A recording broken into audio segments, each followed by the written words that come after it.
Hey everyone, I'm Master Freak, and today we're going to start a new thing I'm going to try and do. I'm going to go through creepypastas, mostly the long ones, and give you guys a brief summary of what happens in the creepypasta. Trying to be under 5 minutes long. I'm not that good of a reader, so I'm just going to pretty much paraphrase everything along with some images I made.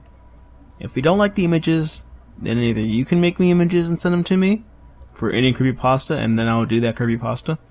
Or you can find somebody who can do the images for me. I'm not an artist. I did the best I could. Anyways, the first one we're starting with is called NoEnd House. It's a really long creepypasta. It is personally my favorite, and that's why we're starting with it. Creepypasta is about, well, basically two guys. Kind of. David and Peter Terry. Peter Terry was a heroin addict who used to be David's roommate. One day, after not talking to Peter for a very long time, he got a message from him saying, "David, man, we need to talk." And he told him all about this place called NoEnd House. Basically, you go to the house, you reach the final room, and you get $500. Pretty sweet, right? So, David said, "Yeah, okay, whatever, man, I'll look at it tomorrow." And when he arrived, the place looked pretty normal. But, you know, it's one of those places that seem kind of creepy still, for no reason, really. The first room was, pretty laughable. Nothing difficult at all. It looked like a room that was, decorated in Halloween decorations. Nothing hard.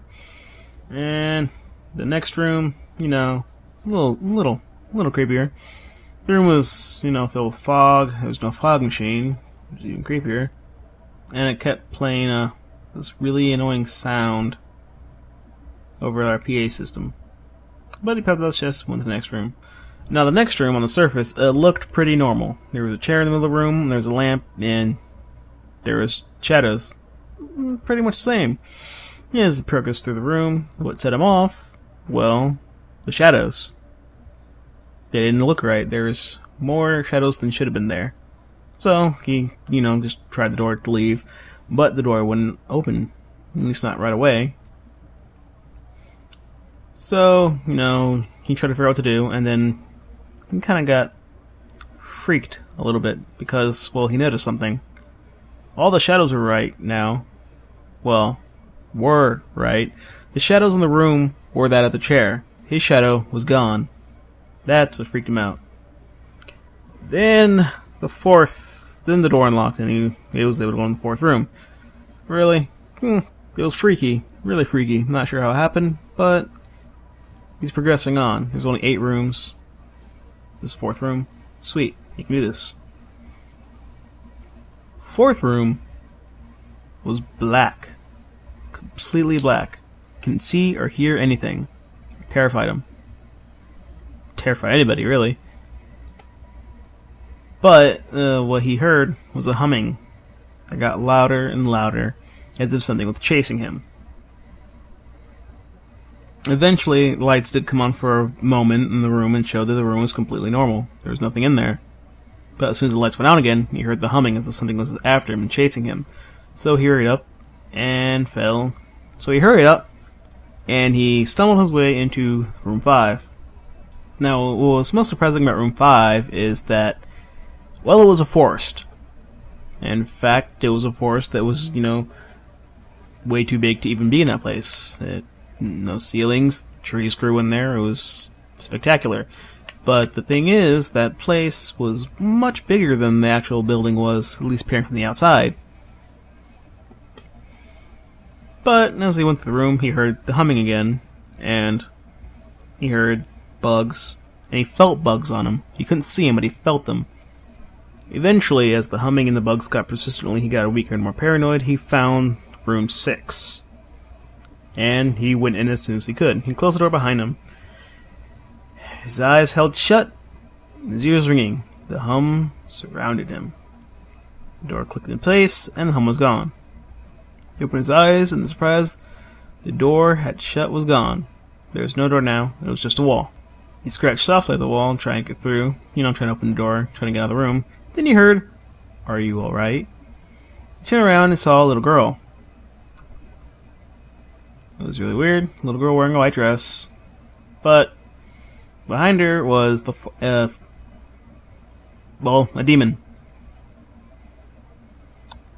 And as he conversed with the demon, the little girl, devil thing, freaked out more. I guess most people don't make it past this room. I know I wouldn't. Eventually, he managed to overcome the demon lady thing. And eventually made it into the next room. And the next room was, well, outside.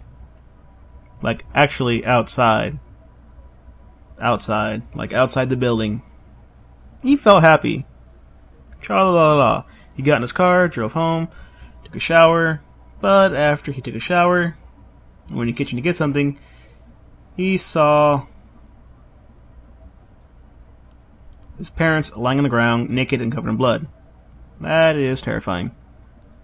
They are mutilated in near unidentifiable states. Their limbs removed, blah blah blah. You know, the normal horror movie shtick.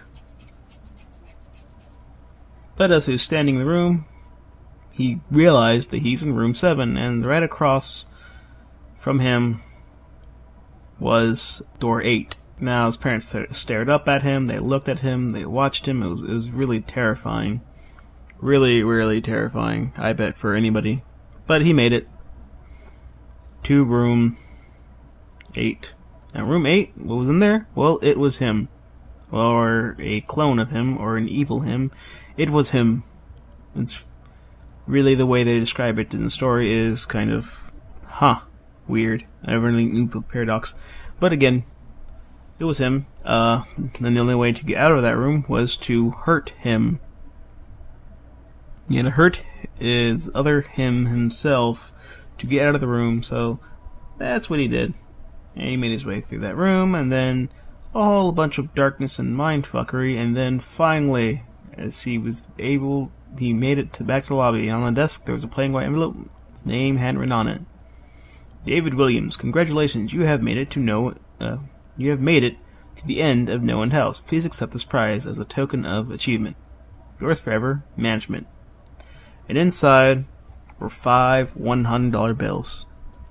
And at this point, David goes crazy, and he laughs.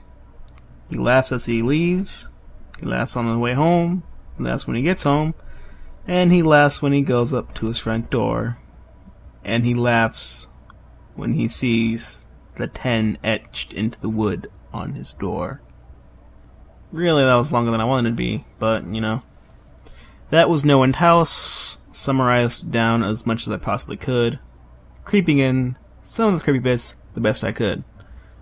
Now, what I suggest, if you found this at all interesting, is read the actual story. I know there's some people who don't want to spend the time reading long stories because they might suck, but I'm telling you, NoEnd House is a really good one. I summarized it up the best that I could. And yeah, I might have spoiled it a little bit. If you guys don't want me to spoil stuff in the future, let me know in the comments down below. That was NoEnd House. Read it if you liked it. Leave a comment down below of what you want me to do next. And if you want to do the art for what I do for this, let me know. And leave suggestions on what I should call this. And I will see you all next time.